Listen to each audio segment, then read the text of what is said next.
ممكن بقى تخيل اولاد كبيره، انا بفاجئ ان بعض الاحيان دكتور النساء يعالج مريض الذكور. احنا ربنا اكرمنا جدا، احنا وصلنا من مرحلة ان الحلاق هو اللي بيطهر.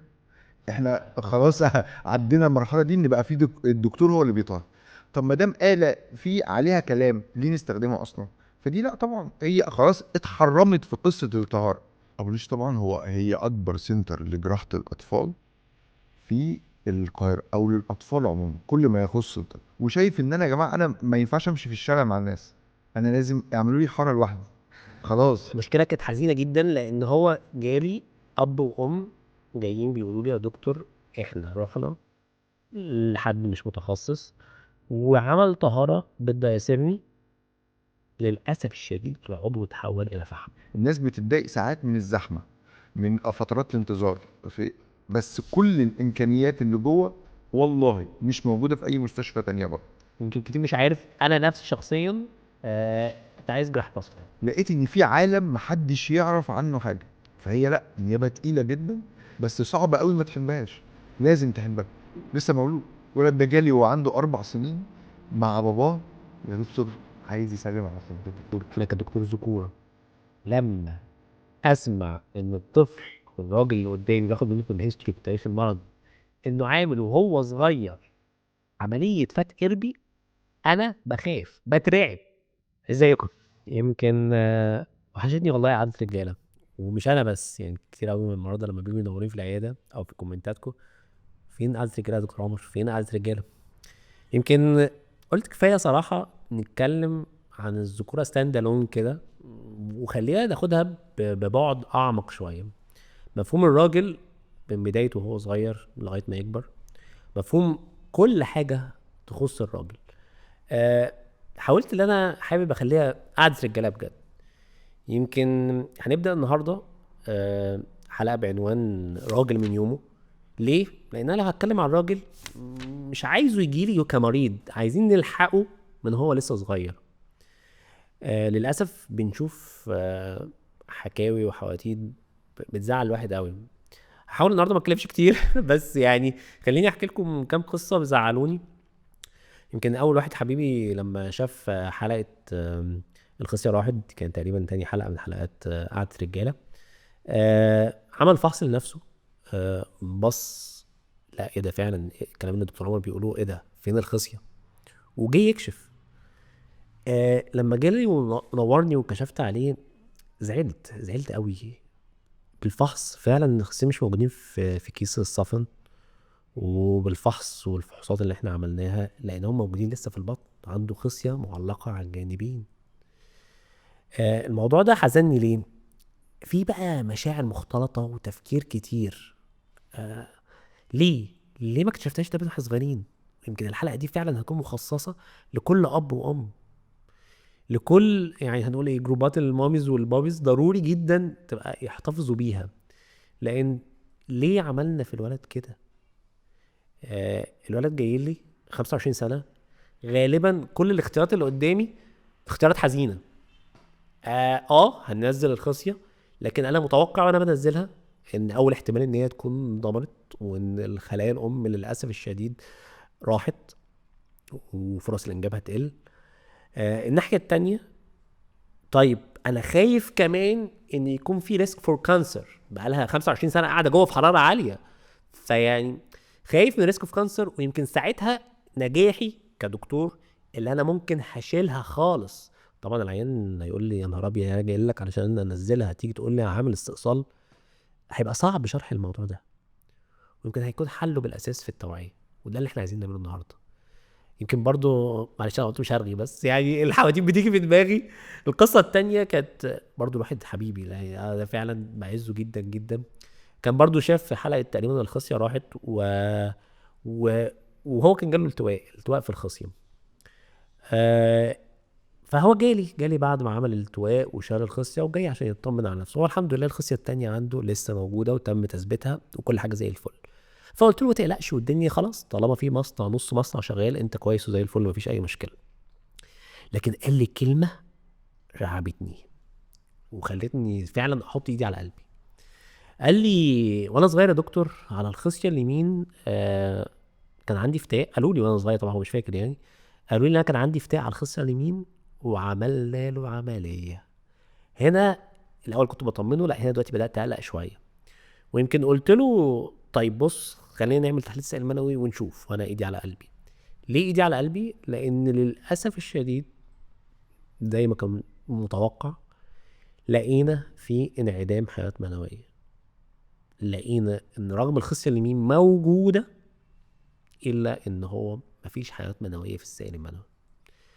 طبعا التخمين اللي على طول جه في دماغي وكنت متوقعه ان للاسف الشديد، ودي للاسف الشديد بتحصل وبنشوفها كتير جدا جدا جدا، ان لما الفتاء بيتعمل من حد غير متخصص بيكونش شايف الحبل المنوي لانه بيكون رفيع قوي قوي قوي عند الاطفال، وساعتها للاسف الشديد ممكن يقطعه وبيعمل حاجه اسمها obstructive azoospermia. يمكن قصه الولد ده ما خلصتش، هو ليه قصه عزيزه قوي قوي على قلبي، ويمكن هيجي وقتها ان شاء الله ان انا هحكيها. بس هنا النقطه، ليه يا جماعه ليه ما نروحش لحد متخصص يكون هيفرق كتير جدا في مستقبل الولد، بدل ما القصه دلوقتي تحولت ان لازم صاحبي دوت وحبيبي يخلف حقن مجهري. القصص صراحه كتيره جدا يعني. برضو حبايبي اللي بيجي عندهم اعوجاج قبل الجواز ولازم نصلحه ونفاجئ ان فتحه البول تحت. طب يا حبيبي انت لسه عايش ده كله ليه عايش الفتره دي كلها بالطريقه دي؟ ليه مستحمل العذاب ده كله؟ ليه يا بابي ومامي ليه واحنا بنغير له ما خدناش بالنا ورحنا نكشف عند حد متخصص؟ ليه استنينا الفتره دي كلها؟ شكاوي بقى من حد يقول لي يا دكتور انا عندي عضو مدفون وصغير، ونكتشف في الاخر ان جلدة الطهارة هي اللي كبيرة ما اتقطعتش بشكل صحيح، او تشوهات في الطهارة، او مثلا يكون بس مجرد دهون زيادة شوية. وعشان كده النهاردة في الشكل الجديد لقعدة رجالة، وفي الحلقة وفي حلقة راجل من يومه، معايا زميلي وصديقي العزيز دكتور محمد فرغلي، استشاري جراحات الاطفال فابوريش. يعني هو انا هقول بقى ايه، خليني اقول عشان بس هي شهادتي مجروحه شويه، اعظم من مسكت يديه بشره جراحه الاطفال. يمكن احنا في الذكوره في القصر العيني بنلف روتيشن في جراحه الاطفال عشان نشوف الحالات دي، وكان ليا الشرف اللي انا وهو اشتغلنا كتير مع بعض، ويمكن هو اللي علمني اساسيات جراحه الاطفال بشكل كبير. برضو مش عارف بقى يعني، يمكن هنتكلم كتير عن علاقتنا الكبيره والممتده. هيبقى في صعوبه دكتور فرغالي او الاسامي القديمه اللي احنا كنا بنقولها لبعض. ف ازيك يا باشا، عامل ايه؟ تمام نورني. الحمد لله حبيبي يا دكتور هسيب عمرو. لك انا اتكلمت كتير فهسيب لك قد اللي اتكلمت اتكلم، وبعد كده ابدا انا بقى. لا خالص، انت تقريبا قلت كل حاجة. فكرة البودكاست او البرنامج جميلة جدا، انا تابعت الحلقات الاولانية بتاعتك، حاجة يعني وتعليقات الناس، والناس مبسوطة جدا من طريقة حتى ان استقبالهم للمعلومات، انت بتقولها لهم بطريقة جميلة وفي صورة وقصص جميلة. بنتعلم منك يا باشا. ربنا يبارك فيك، ربنا يبارك فيك يا دكتور عمر. انت قلت تقريبا يعني 3/4 الحاجات اللي احنا بنحاول ننبه منها الاهالي. تمام. في قصص فعلا حصلت والناس كبيرة، انا مبسوط جدا فاست فورورد، اه فاهم؟ فاست فورورد انت هنا بالاطفال للذكور. بس انا بقول لك المشاكل اللي حصلت. احنا في حاجات بنقول للاهالي ما تقلقوش خالص منها في العياده، فانت بعد كده جبتني بقى لبعد كام، بعد 10 او 20 سنه، وانت بتقول لهم تمام الدنيا كويسه، ولا الناس دي انت هتستقبل الصوره بتاعت الناس دي ازاي، الشكل الاطفال دي هيبقى عامل ايه. وفي ناس بنخوفهم جدا، يا جماعه لا، في مشكله ممكن تحصل مثلا لما تعمل لابنك الفتق مع حد مش متخصص، فانت وخلاص الولد ان شاء الله بيعمل عمليه والدنيا كويسه، او مش بيعملها وبيروح يعملها في اي مكان تاني، في مكان حد جراحه عامه، حد مسالك، ممكن ما يبقاش اشتغل الاطفال دي كتير، او عارف يعني ايه ان الحبل المنوي صغير جدا او مش ملاحظه، وعارف ان الولد ده مش هيفتكر اسمه اصلا لما يكبر بعد 20 سنه، مش هيبقى عارف ان هو عمل العمليه فين. ولا عمليه ايه اصلا. بس فانت بتقول لنا بقى الشكل التاني من ايه، الوجه الاخر للمشاكل. يمكن انا عايز اقول لك يمكن الحلقه نفسها انا عايز العيانين دول ما يجوليش، انا مش عايزه يبقى عيان، انا عايزك من الاول تتعالج صح. خليني بس ابدا الاول اقول لك تقبل الله. يمكن زي ما هو واضح كده ما شاء الله الحلقه. واحكي لي عن تجربه العمره في الفتره اللي فاتت. حاجه كانت جميله جدا ما شاء الله. احنا لازم يعني سنويا كده نروح، ويا ريت نروح سوا، نحاول نشوف عقد عمل في المدينه. ده الحلم بقى، ده حلم لينا كلنا يعني. مكه صعبه جدا، كلها زحمه قوي، كل حاجه. المدينه بقى كل حاجه جميله، الناس كلها بتاع. وجربنا طبعا بقى الاكلات كلها، انت فاهم. لا لا لا دي بقى هنا، لا استنى عشان دي نقطه لازم نتكلم عليها. يوم عريكه يوم معصوب، او عقبال ما فرقت بينهم كان. لا انا محتاج تشرح لي. بص يمكن في حاجه انا لسه هقولها تقريبا، بنقولها اول مره اكيد يعني. بس هو انا من ضمن الحاجات ملك الجانك فود او اللي علمني الجانك فود هو اصلا دكتور فرغلي من خلال علاقتنا الكبيره قوي. طيب خليني بقى اخش واحده واحده ونبدا. اول سؤال، يمكن احنا كذكوره بنواجه معاناه شديده جدا جدا جدا في تعريفنا لتخصص الذكوره، وايه الامراض اللي بنعالجها، وليه اصلا اتعالج عند ذكوره. ما دي دوالي اي حد ممكن يعملها او ما نعملهاش احنا اصلا. فعلا بشوف الحاجات دي كتير، ان هو احنا ليه نعمل، هو في دكتور فعلا ذكوره، هو احنا ليه من هو احنا ليه ما نروحش المسالك البوليه؟ يعني في 3/4 الجمهوريه بيكتبوا مسالك جراحه بوليه عامه جلديه وتناسليه. يمكن بقى تخيل اولاد كبيره، انا بفاجئ ان بعض الاحيان دكتور النساء يعالج مريض الذكوره، ما تبقاش عارف ازاي. بس انا بقى اللي ملاحظه ان للاسف برضو المشكله دي ممكن بعض الاحيان بتواجه عندكم. طهاره، ايه مشكله الطهاره يعني؟ قسم يعني اي حد يطهر فتاء اي حد يعمل ايه؟ قول لي ايه تفاصيل المشكله اول دي وايه حاجه، لازمتها كتخصص جراحه طارق؟ احنا ربنا اكرمنا جدا، احنا وصلنا من مرحله ان الحلاق هو اللي بيطهر. احنا خلاص عدينا المرحله دي، ان بقى في الدكتور هو اللي بيطهر. دلوقتي احنا في مشكله دكتور ايه. صح. تمام. حلو. ففي نساء بيطاير، في اطفال بيطاير، في جراحه عامه، في مسالك، في اطفال، يعني اي حد بيعرف يعملها يعملها. الفكره كلها بقى ان نفس المريض اللي خد ابنه عشان يطهره عند دكتور مثلا الاطفال، هو خد مراته يولدها عند دكتور نساء. يعني طب ليه طيب؟ طب ما انا بعرف اولد، طب ما بالظبط. تيجي بقى يعني هي الفكره كلها ان هي الناس بتبقى شايفاها حته جلده هتتشال. تمام. احنا لا، هي القصه اكبر من كده بكتير. لان احنا وقت ما الجلده دي بتتشال غلط، او وقت ما الجلده دي بتفضل زي ما هي كانها ما اتشالتش، او اتعورت حاجه مثلا في العضو وهي بتتشال، ساعتها الجراح ده بيقف عند الحته دي. خلاص هو يا جماعه والله انا متاسف، انا جيت اشيلها اتشالت حاجه تاني معاها. طب عايزين بقى المتخصص. هاتولي الدكتور، نادي الدكتور بسرعه. طيب طب خلاص، فيجي فنشوف ان احنا كنا يا جماعه ما من الاول خالص، احنا كنا لسه على البر ومتشيكين خالص ونروح نعملها صح في مره واحده وخلاص. تمام. ثانيا كمان بقى ممكن يدخلوا جوه الاهالي حاجات اللي هو ايه، لا دي الطهاره دي مثلا غلط. تمام. فيعيد الطهاره تاني، فيشيل للطفل جلد وهو مش محتاج الكلام ده، فيدخل في مشكله كبيره جدا بعد 5 6 سنين. برضه هو مش بيبقى فاكر الجراح اللي هو طهره، هو يبقى فاكر ان الولد ده يا جماعه خلاص على سن البلوغ دلوقتي والعضو سنتي. خليني اقول لك حاجه برضو يعني انت كنت اتكلمت عنها. موضوع اللي كنت انت عملت فيديو، كان فيديو رائع جدا، اللي هو استخدام البايبولر والدايثيرمي. وانا بقى خليني اقول لك اللي حصل. فاست فورورد، تعالى لي بقى المشكله اللي حصلت. مشكله كانت حزينه جدا، لان هو جالي اب وام جايين بيقولوا لي يا دكتور احنا رحنا لحد مش متخصص وعمل طهاره بالدايثيرمي، للاسف الشديد العضو اتحول الى فحمه. هل في علاج؟ طبعا الموضوع بالنسبه لي كان معقد قوي قوي قوي يعني. كنت عايز اقول لهم يا ريت شفتوا فيديو دكتور فرغلي قبليها، لان هو معقد زياده عن اللزوم. ما بين اللي انا مش هقدر اتكلم عن زميل مهما كان في اخلاقيات مهنه، دي بقى هيبقى مكانها القضاء والنيابه، واكيد صعبان عليا هذا الزميل، لكن ما بين اب وام ومستقبل طفل، لا انا كذكوره انا هبقى واقف عاجز.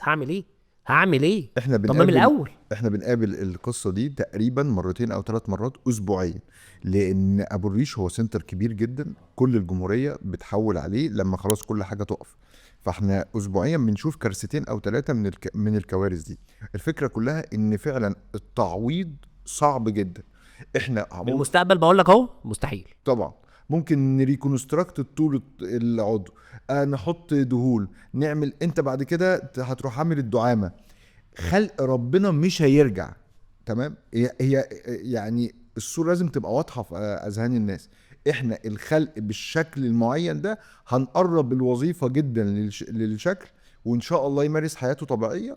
بس إن الرجوع لأ. فمن الأول خالص هي حاجة بسيطة قوي، آلة احنا مش هنستخدمها. ناس كتير قوي زعلت مننا، احنا يا جماعة انتوا ليه هاجمتوا الآلة كده؟ احنا متعودين ان احنا بنطهر بيها آلافات.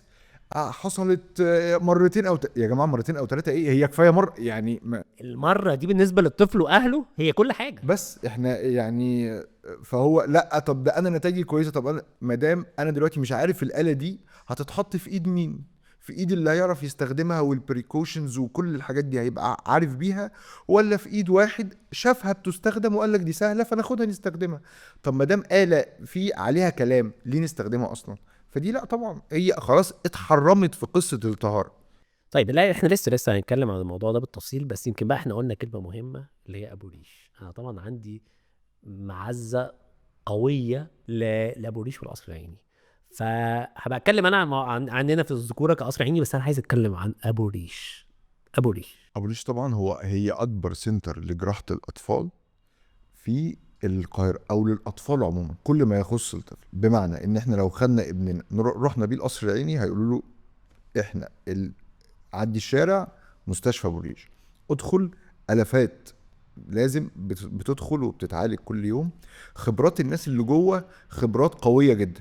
الناس بتتضايق ساعات من الزحمه، من فترات الانتظار في، بس كل الامكانيات اللي جوه والله مش موجوده في اي مستشفى تانية بره. تمام. ثانيا كل الكوادر اللي موجوده في ابو الريش، انت هتخرج بره لاكبر مستشفيات بقى انت بتقول عليها اكبر مستشفيات كفندقه وكل حاجه، لازم يكون ابو ريش. هتلاقي الناس بتاعت ابو الريش هي اللي موجوده وهي اللي ايه. ثانيا لما نيجي ولاد مثلا زمايلنا، لما نيجي نقول لهم اللي عارفين بقى قيمه ابو الريش والمكان كصرح، لا نيجي نقول لهم تعالى هات ابنك ابو الريش احنا هنعالجه في ابو الريش، بتلاقيه جايبه وجاي على دفع. لو في اي مشاكل من اللي الناس بتقول عليها ما كانش هيجيب اصلا، ما كانش. انا هقدر اقول كلمه واحده، انت هتدور لابنك او بنتك على اعظم استشاري، طبعا ممكن دكتور فرغلي اكيد، بس ايه بس كلمه دكتور فابوريش بس هي اعتقد الفكره. بس ليه حالات بس كميه حالات كبيره جدا. ثانيا في يعني احنا فوقينا لما نيجي واحنا شباب صغيره نقف في حاجه مع على طول الاكبر يقول لنا اعمل ايه، 1 2 3 انا جاي لك موجود معاك. تمام. طيب ما عرفناش الاكبر موجود، ففي ده مش موجود بره. موجود ان انت بخبرتك شفت كام حاله. اللي بيشوف بره 5 حالات بيقول انا مش استشاري يا جماعه، انا استاذ، انا يعني 5 حالات ده صعب. ممكن يكون لسته يوم. بس لا انا كنت استحاله. معاكم، انا كنت تقريبا الليسته كانت 11 ولا 18 حاجه كده يعني. بس الناس بره حياته كلها يبقى شاف 5 حالات وشايف ان انا يا جماعه انا ما ينفعش امشي في الشارع مع الناس، انا لازم يعملوا لي حاره لوحدي خلاص. وده بالمناسبه عندنا برضه نفس الكلام في القصر العيني بالنسبه للكبار، بس فدي هتكلم عليها بعدين. احنا لحد دلوقتي بكم الحالات ده بنشوف حالات جديده، بنشوف حالات موجود منها حاله او 2 في العالم، لا موجود منها في ابو الريش. لما جت ناس من بره تقول لنا عمل في حياته 92 حاله، شايف من انسداد المريء. دي حاجه خلقيه في الاطفال اللي لسه مولودين يبقى عندهم انسداد في المريء. فهو عمل في حياته كلها 92 حالة وهو أصلا عنده 70 سنة، وعملها في كذا دولة بيلف حاجة يعني بيجمع الحالات. جه شاف في أبو الريش في الحضانة في وقتها 6 حالات. فقال يا جماعة انتوا مجمعينهم منين؟ فقلنا له ان ده الطبيعي. احنا السنة اللي فاتت كان في حوالي حاجة و40 حالة. يا نهار الراجل قال ده هو نص 70 سنة؟ حياتي، ده يعني انتوا خلصتوا نص حياتي في سنة. فهي فعلا ما فيش حاجة زي أبو الريش طبعا. سبحان الله وفوق كل ذي علم عليم. طيب احنا قلنا بقى ابو ريش، يمكن الفقره دي ممكن مش هتكون للاباء والامهات شويه، دي هنخليها لزمايلنا الدكاتره الصغيرين. يمكن كتير مش عارف، انا نفسي شخصيا كنت عايز جراحه اطفال. طب بصوا، خلي الدكتور فرغيل هو اللي يحكي القصه. احكي لنا خدت جراحه اطفال ازاي والتفاصيل وليه، والسؤال بقى اللي بعديها هقوله لك بس بعد ما تقول الموضوع ده. احنا في الاول انا كنا المفروض في حاجه اسمها قعده نيابات، اكيد كنت اكيد انه تنسيق، فاكرها. يعني زي تنسيق. اه زي تنسيق، بنبقى قاعدين كده في قاعه مؤتمرات، كل واحد بالترتيب بينزل يقول احنا ايام. انا ترتيبي كذا هاخد كذا، تمام، واحنا بنشطب كده الاماكن بتروح مننا، اوكي. تمام. فاللي عايز حاجه بيكون خلاص عامل حسابها من قبليها، دي هتجيلي ولا مش هتجيلي، ويبقى في عادات وديه وحاجات كده. اوكي. احنا كان في حد يعني يعني هي خدت جراحه اطفال في كل القعدات الوديه، فانا ما سالتش خالص عن جراحه الاطفال دي ايه، ناوي ولا تاخد ايه بتحصل بقى؟ ايه. انا كنت ناوي اخد نسا، اه. خلاص بقى قلنا خلاص هناخد نسا. ففي القعده دي راحت مغيره رايها وراحت واخده نسا، او تقريبا اجلت عشان تاخد نسا، وجراحه الاطفال بقت فاضيه. ف هنا بقى كان هيحصل خناقه بيني وبينك، لأن اه انا اصلا كنت عايز جراحه اطفال يا جماعه. بس قول لي احنا اشمعنى بقى جراحه الاطفال؟ بس فساعتها اخدتها بريكومنديشن زوجتي، قالت لي لا خلاص خد جراحه اطفال، دول جامدين جدا، وانت ما تعرفش حاجه عنه. وانا ما اعرفش حاجه عنهم خالص، اوكي. تمام. عارف اسماء الستارز كده هناك مين يعني، اوكي. غير كده ما اعرفش اي حاجه هم بيعملوا ايه. فرحت نازل واخد جراحه اطفال وخلاص. اول ما رحت انبهار رهيب بقى بالمكان. المكان ما ينفعش انت تخرج من جراحه الاطفال مش بتحبها، يعني ما ينفعش تروح المكان وتقول ليه. اول حاجه مستشفيتين كبار جدا، ابو الريش الياباني وابو الريش المنيره، بيشتغلوا لسه عمليات تقريبا كل يوم بمختلف العمليات، كل حاجه ليها علاقه بالبطن، كل حاجه ليها علاقه بالاعضاء الذكريه، في عمليات كمان للتجميل ليها علاقه بالشفه الارنبيه وسقف الحلق المشقوق. في حضانه هي الوحيده اللي في مصر المتخصصه في حضانه جراحه اطفال، يعني تخش من الحضانه كل اللي فيها اطفال عايزين جراحات، وبتتعمل لهم الجراحات وبيبقوا موجودين. ما تخشش تلاقي مثلا حالات اطفال ليها علاقه بالصفرة او كده، لا هي كلها جراحه اطفال، وده مش موجود الكونسيبت ده غير في ابو الريش. فانت يعني ايه ما بتحبش ده كده الطب كله؟ يعني انت عايز تشتغل في الحضانات مع الاطفال المبتسرين اللي لسه مولودين والجراحات بتاعتهم، ماشي. طب انت مش حابب كده؟ عندك فوق عمليات ميجرز كبيره جدا موجود، طيب عندك عمليات للماينرز الفتق والطهاره، سكيل كبير جدا برضو من العمليات دي. طيب الحاجات بتاعت الاعضاء الذكريه، العضو الذكري والاحليل البولي السفلي والعضو المدفون والحاجات الكتير، حاجات كتيره جدا. طيب انا مش عايز الحاجات دي كلها، طب انا عايز اشتغل في الحاجات بتاعت التجميل، الشفه الارنبيه وسقف. لقيت ان في عالم محدش يعرف عنه حاجه، كل الناس بتقول ده، غير طبعا حالات الطوارئ، طوارئ كل يوم 24 ساعه. فهي لا نيابه تقيله جدا، بس صعب قوي ما تحبهاش، لازم تحبها. ثانيا لقيت اسم مقفول جدا كده على بعضه، بيحبوا بعض جدا، الناس لسه جاي اقول بتعامل لك، يعني اهم حاجه التيم نفسه. تيم رهيب، بيحب بعضه جدا، مساعدين، نساعد بعض، مفيش مشكله خالص. رئيس اسم استقبلني من اول يوم، تعالى اسمك ايه، انت شكلك هتبقى كويس، كل حاجه، اوعى تكذب. اول حاجه قال لي اوعى تكذب عليا، قول لي انا عملت كذا غلط عشان نعرف نحل الغلط ده. فحسيت ان المجتمع ده حلو كده ليه. لا انا مبسوط جدا، وده طبعا ده توفيق من ربنا يعني. كل الحمد انسان لله. خلق لما هو ييسر له. طبعا. يعني هو خلاص ما كناش. وانا يبقى هحكي قصه الاندرولوجي والذكوره يبقى مره تانية عشان ما اخدش من وقتك. بس بقى هجي لك السؤال التاني.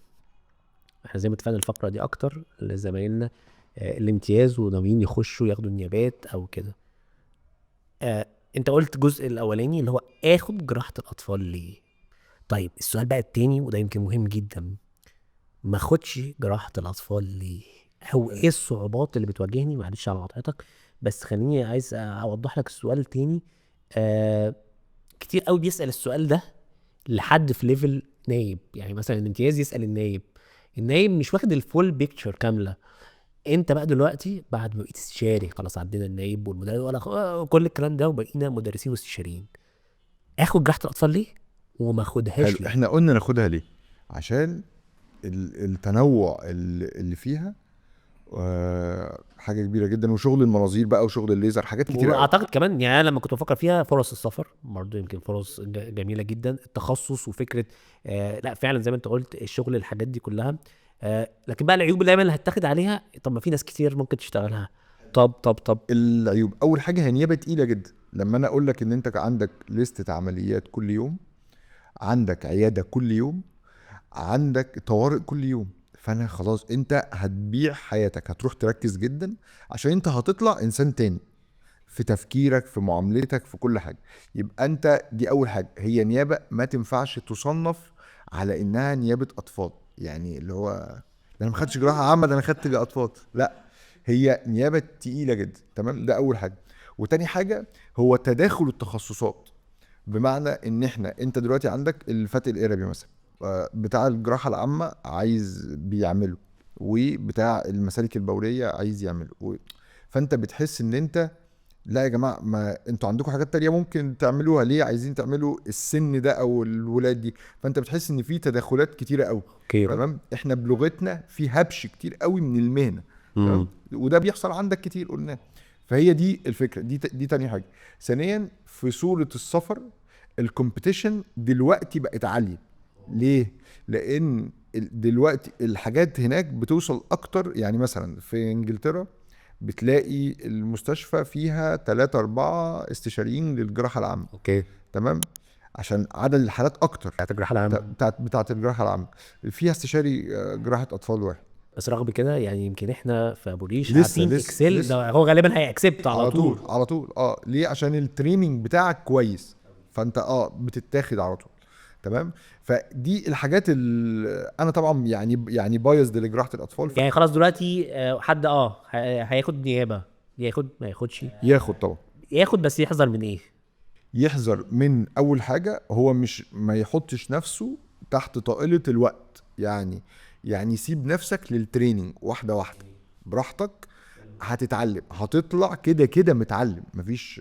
ثانيا ما تقعدش تستعجل قوي الماديات، ودي حاجه بس دي نقطه للشباب مهمه، نقطه جدا. مهمه. لا ما يعني بس احنا خلينا نتكلم في الواقع. حلو، احنا دلوقتي الناس في عليها ضغوطات ده اكيد اكيد طبعا. طبعا. تمام، انا لو خلصت ورحت بسرعه جدا، هيبقى عندي حاجتين. يعني انا خلصت النيابه، انا مدرس مساعد في الجامعه، عندي طريقين: طريق ان انا اتعلم السكيلز الاعلى بقى، تمام، او اقف عند الحد ده. او اقف عند الحد ده. انا خلاص عايز ابدا اجيب فلوس باللي انا اتعلمته بسرعه.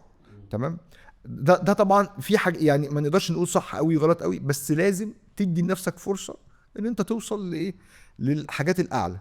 تمام، لان انت بعد كده، وده اللي بنشوفه تريننج ساعات في مستشفيات كتير قوي، يخلص تريننج مثلا سنه ويخرج فتحنا عياده 2 ربنا يبارك فيه. طيب هتجيلك الحالات الكبيره في نص الحالات الصغيره اللي انت بتعرف تعملها، هتجيلك الحالات الكبيره هتعمل ايه؟ بس لا هتتحول الحالات دي، لا اما هيحصل الكارثه كومبليكيشن الاكبر تشتغل ان انت ويتداول. تشتغل ويحصل مضاعفات، او تجيب حد يعملها لك على اسمك، يعني تروح تكلم حد يعملها. ودي حاجه بقى دينيا. لا او اخلاق هنتكلم فيها دي لان دي فيها. عارفين ايه الصح ايه الغلط؟ ان انت تجيب حد يشتغل، هو العيان جاي لك انت عشان ايدك انت اللي تشتغل. فانت لما تجيب حد تاني، يعني الله اعلم ايه يعني ايه الصح وايه الغلط في القصه. طب وامتى انا كحد خدت جراحة اطفال هجني ثمار اللي انا عملته؟ اول ما تبدا تقول، يعني من اول ما تبقى، لو انت في الجامعه، من اول استشاري هتبقى خلاص انت كواليفايد انف ان انت خلاص اتعلمت كويس جدا، وتبدا تجني ثمار براحتك جدا. وده مش حاجه بعيده، يعني دي برضو مش الناس بتبقى فاكره ان احنا عشان توصل للاستشاري ده لازم تبقى خلاص زي توفيق الدين كده لما دي مشكله بتواجهنا كتير جدا، اكيد بتواجهك وبتواجهني كتير جدا. انت ازاي استشاري وانت صغير قوي كده يا دكتور؟ انت هي فكره انت اتعلمت كويس، اللي فوقيك شاف ان ده خلاص. وغير برضه احنا مش صغيرين قوي، يعني ممكن يكون باين. بس هو فعلا مش هيقف قدامك. هي الناس بس بتبقى فاكره ايه، على طول بيبقى فيه كونسبت كده اللي هو اللي قدامي ده مش عايزني اخد الشهاده دي لنفسه. ليه؟ يعني ما تاخد الشهاده وتعمل بيها اللي انت عايزه، بس تبقى كواليفايد ان انت تاخد الشهاده دي لايسنس ان انت اعمل. يعني هتروح تعمل بيها عمليات، هيبقى في ارواح ناس بين ايديك. بس بقى في نقطة يمكن خليني أقولها، ودي في الجانب الإنساني، وهسألها لك بشكل واضح علشان برضو اللي حابب ياخد جراحة أطفال، ومش بس الزملاء اللي حابين ياخدوا جراحة أطفال، لكن برضو الأهالي والأمهات يبقوا عارفين طبيعة الدكتور اللي قصادهم ده. العيد ومظبط خروجتك ومظبط كل حاجه والسفريه. مكالمه الساعه 2 الفجر، الحقيقه يا دكتور فرغلي زايده مفاجاه. خلاص مفيش عيد. لا انا هحكي لك اللي حصلت فعلا. ايه بقى؟ يعني انا خالي ليه جزء في تربيتي كبير جدا. خالي ده الله يبارك له، حاجه يبارك في عمره. ربنا يبارك فيه يا رب. تمام. هو دكتور في الجامعه في كليه حقوق، ما شاء الله. فمشارك قوي فكان جواز ابنه بيتجوز. فانا خلصت عياده المفروض رايح جري، اوكي. هلبس ففي مكالمه جت عياط هستيري في التليفون: يا دكتور الحق انا مطهره ابني بره وبتتاسف لي، مش عارف بتتاسف لي ليه، يعني انا متاسفه والله. قلت لها لا مفيش حاجه. طب ايه المشكله؟ بس الولد بينزف، الدكتور ما بيردش او مش عارفين يوصل. طيب حضرتك فين؟ تعالي على مستشفى بوريش دلوقتي وانا عند المستشفى. انا بامكاني عادي خالص اللي هو يا جماعه جاي لكم حاله كذا كذا اتعاملوا معاها، والناس بلغ كلها الشباب الصغيرين يعني الناس كلها النواب مدربه جدا تعمل كل حاجه من الحاجات دي وشافوها كتير جدا قبل كده وتعاملوا معاها. انا في حاجه بقى اللي هو ايه، هو انا ليه ازاي هروح البس واروح فرح؟ والله اركن يلا ابو الريش رحنا. الحمد لله الدنيا كانت بسيطه ووقفنا النزيف وكل حاجه. بس انا رحت الفرح امتى بقى؟ رحت الساعه 1. كان هو كان خلاص، يعني اللي هو ايه، كانت اغنيه سهر الليالي تقريبا. يعني اخر اغنيه في الفرح. فانا وخالي بقى اللي هو جاي: انت ده انا تربيتي في الارض انا كده خلاص. بس قلت له انا متاسف والله كان حصل الجانب كذا ده كذا. لازم اي حد مقبل عليه يبقى عارفه رقم واحد وهو بيختار. والجزء التاني اعتقد المرضى لازم يبقوا عارفين، او الامهات والاباء، عشان يقدروا، بس يقدروا سواء الدكتور اللي قدامهم ازاي بيتعب او ما شابه. طيب يمكن انت عارف الدكتور ناجي طبعا، استاذنا دكتور ناجي اسكندر، كان دايما عنده مقولة مشهورة، يمكن حتى عمل عليها سلسلة فيديوهات، وهي ان وراء الخلق خالق. بس خليني لو دكتور ناجي يسمح لي لا استأذن استعيرها واسألك: كيف رأيت الخالق في شغلتك؟ موقف حصل قلت لا ده سبحان الله، ده هو ربنا اللي عداها. في حاجات كتير جدا. اكتر اوقات كنا بنشوف هو اكشولي الجراحه كلها كده يعني، هو احنا عايشين كلها بستر ربنا. فيعني بس ايه الموقف بقى اكتر حاجه انا شفتها كان في طفل كنا في الحضانه فيها حاجات كتير قوي. بنبقى احنا من كتر ما بتشوف الحالات بتبقى عارف ان الحاله دي نسب ان هي تعيش او تكمل نسب قليله جدا، يعني اللي هو ففي ولد جه كان عنده انسداد في المريء وكان عنده كذا حاجه تاني، فاحنا عارفين احنا هنعمل ان شاء الله اللي علينا، بس هو ايه يعني مش هيكمل. وانا مش عارف اقول ايه، مش عارف اكلم الاهل اقول لهم ايه، لان دي مواقف صعبه جدا. انت ولد تعبت 9 شهور جابت لك طفل، اتفضل يا دكتور. بس سبحان الله انا لقيت في عيونهم اللي هو ايه، يا دكتور احنا يعني اللي ربنا عايزه هيكون واحنا راضيينه. عيون الرضا دي ما بتبقاش موجوده عند ناس كتير. في ناس كتير قوي اللي هو ايه، ليه يا رب كده؟ ليه يا رب كده؟ طب ده احنا طب ناخده نصفره، طب نعمل مش يعني. في ناس قليله قوي اللي تقول لك اتفضل ابني ان شاء الله خير. تمام. وما شفناهمش تاني. الولد ده انا شفته بيموت ويصحى مثلا حوالي 4-5 مرات في خلال شهر ونص. بكل يعني لو كنا مثلا ناخد فوت من الناس اللي في الحضانه التمريض والدكاتره، ناخد فوت يا جماعه هيكمل ولا مش هيكمل، الفوت كله استحاله يكمل. ما شفناهاش قبل كده.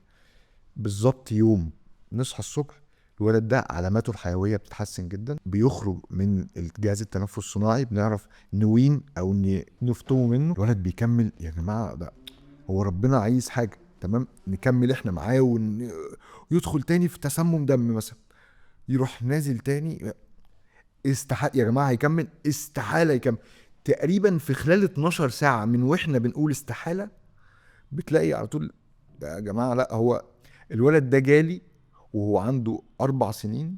او كان القصه دي وهو لسه مولود؟ لسه مولود. الولد ده جالي وهو عنده 4 سنين مع باباه: يا دكتور عايز يسلم على حضرتك. ده هو لا كلمه بقى موديل في بامبرز بقى كمان.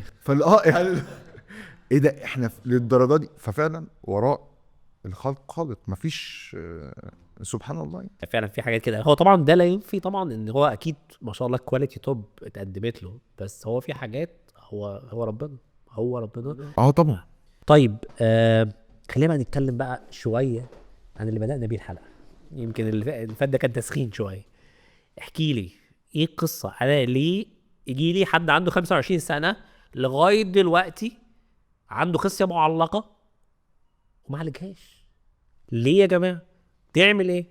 هي الفكره بقى، ده اول حاجه لازم نقول، هو ده عدى من مين؟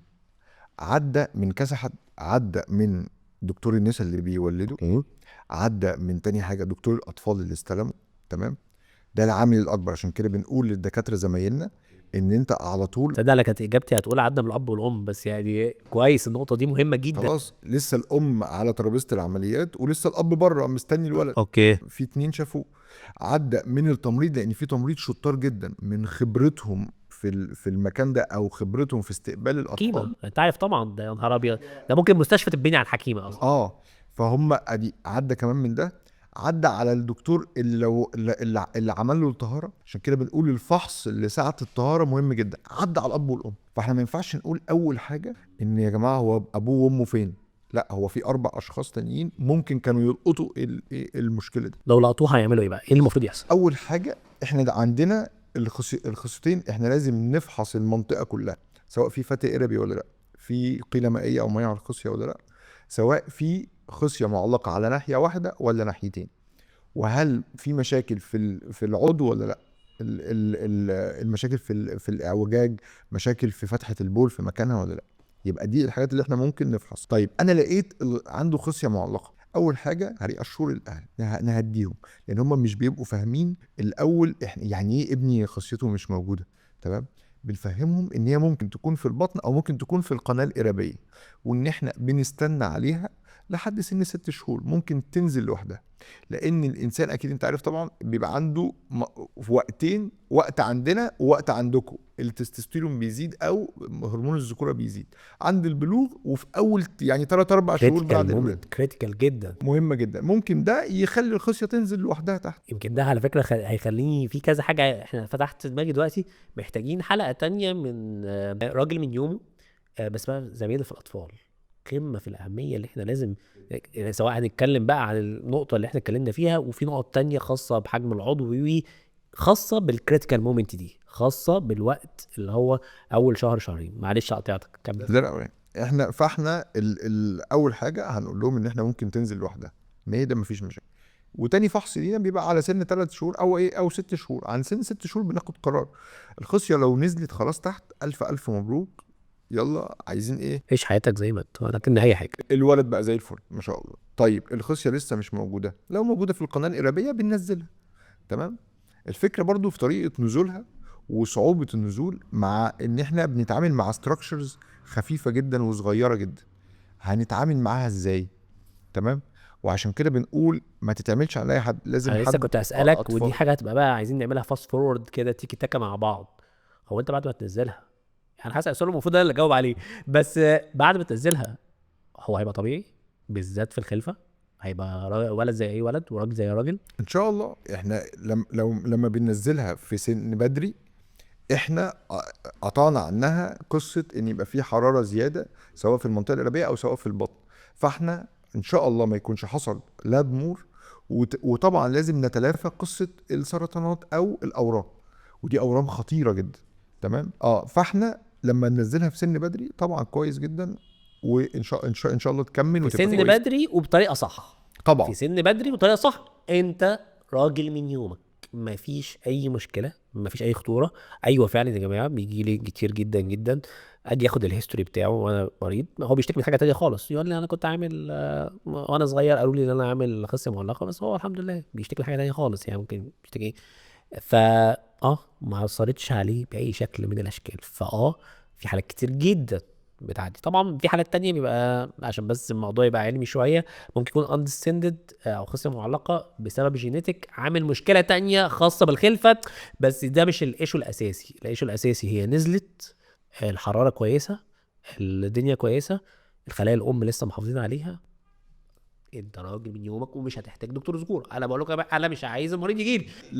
لو هي بقى في البطن دي، هنحتاج بقى منظار ونشوف هل هي طويله ولا مش طويله كفايه. فاحنا هنطولها، هنعمل لها اطاله، بعد كده ننزلها في سيشن تانية، ولا هي اصلا ما اتخلقتش، او في في نظريات بتقول ان هي وهي نازله بتدخل القناه القربيه بتروح لفه فيتقطع عنها الدم فخلاص تموت.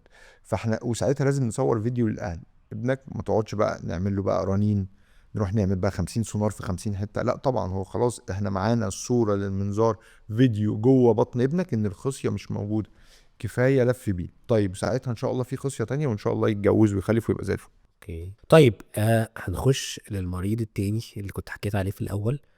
و وزي ما قلت لك ليه انا هو بقول انا كدكتور ذكوره لما اسمع ان الطفل او الراجل اللي قدامي باخد منه في الهيستوري في التاريخ المرضي انه عامل وهو صغير عمليه فتق قربي، انا بخاف بترعب.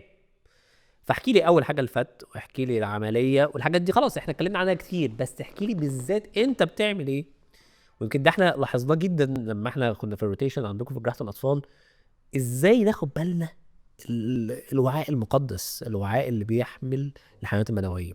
احنا الفكره كلها في التكبير، احنا كل حاجه في الاطفال صغيره جدا مش زي الكبار، واقل تعويره هي حتى مش هتخر دم، هي نقطتين دم كده وخلاص، انت ولا هتشوفهم ولا هتلاحظ ولا حاجه. فاهم حاجه التكبير، احنا بنكبر في مناظير للتكبير اللي لازم تتلبس نشوف بيها كل حاجه واضحه تمام. ولازم الشغل يبقى هادي، يعني مش عارف ليه حتى انا مؤخرا ما بقتش اعرف اتفرج على الجراح المنعكش. يعني يعني ايه جراح مناعي؟ حلو الاكسبريشن ده، بس يعني يعني تخش اوضه العمليات تلاقي واحد قاعد هاتي مش يعمل إيه، في دم سيب الدم في ناس انا بترعب، يعني اللي هو احنا لازم نخش نتفرج على لوحه. في ناس فعلا فعلا واحنا اتفرجنا على ناس من اساتذتنا بيرسموا لوحه في العمليه، هو ماشي شغال كل حاجه الفيلد نضيف قوي. عارف كل حاجه، ما تلاقيش نقطتين دم. ساعات نقعد نقول ده لو في اربسيهايه واحده طلعت هو هيوقف شغل، ايه ده ازاي طلعت. فهو في شغل اسمه شغل شيك، انت شغلك شيك شغال بالشوكه والسكين تمام، مع التكبير مع الشغل الكويس مع الخطوات الصح ولا حاجه ان شاء الله بتحصل، الدنيا بتبقى ماشيه كويس خالص. لكن فكره الناس بتبص على الفتق القربي بالذات في الولاد على انه كيس نازل من البطن بيدخل فيه الامعاء، انا عايز اقفل الكيس ده رجعه البطن تاني. احنا بنشوفه بطريقه تانية، الكيس ده نازل جنب ايه؟ الكيس ده ضاغط على الاوعيه الدمويه بتاعه الخصيه وجنبيه الوعاء النقر الوعاء المقدس بس.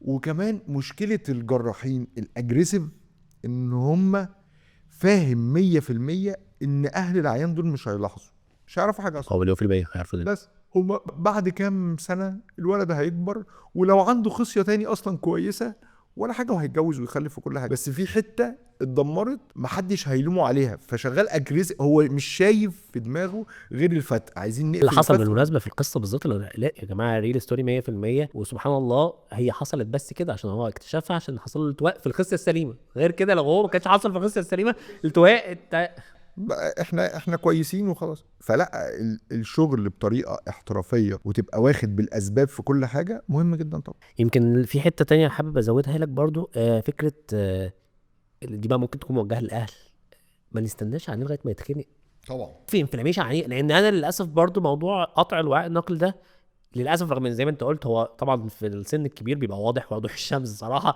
يعني يمكن ده ما ينفعش حد يقرب له او يلمسه، لكن بتحصل ان ساعات برضو في الكبار ممكن يتقطع وهو بيعمل فتاء، بس فتاء بقى مختنق قوي، الدنيا كلها ملزقه جدا جدا. طب ليه نستنى؟ بس هي دي الفكره، الفتقين احنا على طول نسميهم ده ابن حلال، ده للاسف مش ابن حلال. انت كنت عامل ابراهيم حسن اه فيديوهات ولا كان متابع كل فيديوهاتك؟ فهي الفكره كلها الفتق اللي ابن حلال ده فتق جميل خالص، مفيش اي تورم تحت، الدنيا كويسه، هتعرف تسلك الكيس ده كويس وتدخله وخلاص. الفتق التاني فتق مرعب، ليه؟ هو بيخش في درجات، اول درجه الجزء اللي من الامعاء ده نزل اتزنق، بعد ما يتزنق يبدأ يورم فما يعرفش يرجع اكتر فيتقطع عنه الدم، فتخش سلسلة من قطع الدم والغرغرينة والالتهاب. الالتهاب ده يخلي كل اللي حواليه خلاص بقى وارم، فانت ما بتبقى داخل، لا ده لو احنا هنشتغل واحنا فاين في الفتق العادي لازم نبقى فيري فاين في الفتق ده بالذات. فتق مرعب. عشان كده دايما نقول للاهل ما توصلش المرحله دي. بس ما هو انا عايش بيه، ما انا زي الفل، اعمله له ليه وخايفه من العمليه. واحنا مش عارفين هيتخنق امتى. يعني احنا بنتسال السؤال ده كتير جدا، هيتخنق امتى يا دكتور؟ لو قعدنا مثلا اسبوعين انا مش عارف اقول له يعني انا لا، الفتق الاربي يتعمل في اسرع وقت. ليه؟ كل ما هعمله وانا متشيك كل ما النتيجه احسن، وكل حاجه بعد كده احسن. احسن ما يكون طارئ.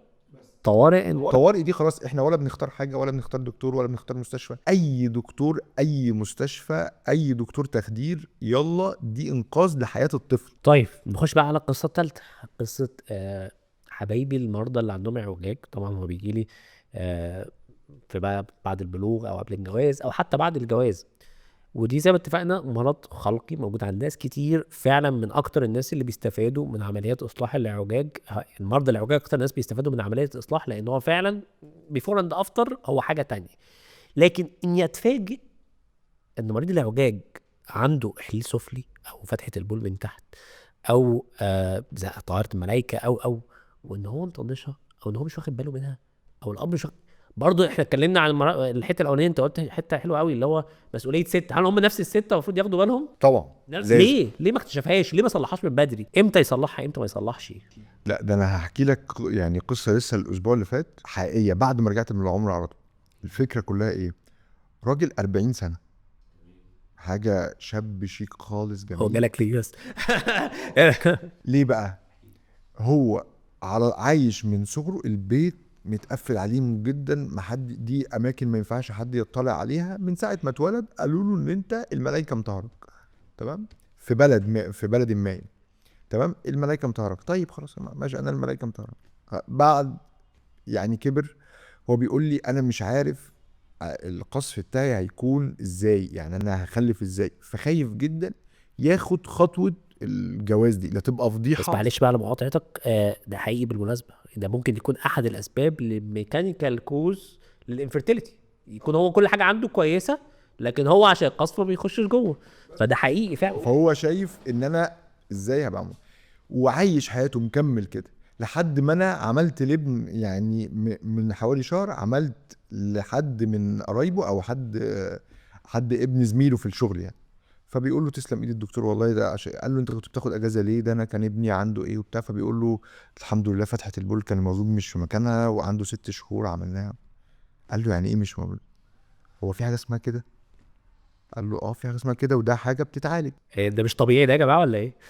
قال له يعني ايه بتتعالج؟ انت ركز بس، احكي لي من الاول بقى. قال لي حكى لي كل حاجه انا عشت فيها، وانا ما حدش، انا فعلا مش عارف ومش بشتكي من حاجه تخليني حتى الفيديوهات تطلع. اول ما بدات اعمل سيرش الفيديوهات بدات تطلع. لا يا جماعه دي حاجه بتتعالج. يا دكتور ايه بقى اعمل ايه؟ يعني انا ممكن بعد كده حياتي تبقى طبيعيه والجواز وكده. فانا فعلا بصراحه دي اهميه التوعيه. انا فعلا الفيديوهات دي كلها يا جماعه توعيه. هو ايه يعني؟ ليه انا مش عايز المريض يوصل لي لهذه الضربه؟ مش عايزه يبقى مريض. طب يا جماعه نلحق قبل ما يوصل لهذه المرحله. هو اللي بيتعمل له عند 6 شهور ده وعمليته خلصت، ده طفل بيتربى على انه طفل طبيعي خالص متطهر، شكل الطهاره كويسه جميله خالص. وبيطلع عادي خالص راجل من يوم. ولا فاكر اصلا ان هو كان عنده مشكله. احنا حولنا القصه كبيره جدا.